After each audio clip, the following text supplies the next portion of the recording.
প্রিয় বন্ধুরা, দেখতে পারতাছেন এটা হলো বাস্তব বাস্তব।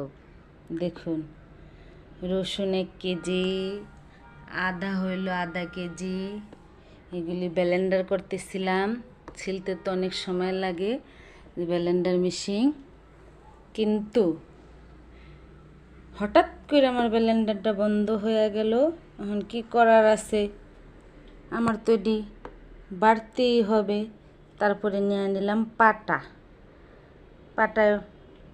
বেডে নিব এইভাবে। এই যে দেখুন, বাটবো এখন। আর এই আদা রসুন হনকার মেয়েরা বাড়তে পারবে?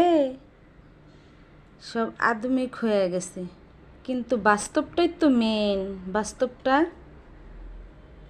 চলতেই হবে, কারণ এখন অপশন একটাই, পাটা ছাড়া আর কোনো উদ্যান নাই। কারণ আমার এটা হঠাৎ করে বন্ধ হয়ে গেছে ব্লেন্ডার মেশিন। কী করার আছে এখন? আমি কি আদা খেরসা করে ফ্রিজে থুমু?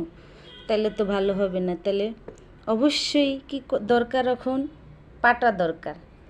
এই আমি নিয়ে নিলাম পাটা, বাটাবাটি করতে। দেখুন বাড়তেছি, কি করার আছে, দুঃখে জীবন যায়।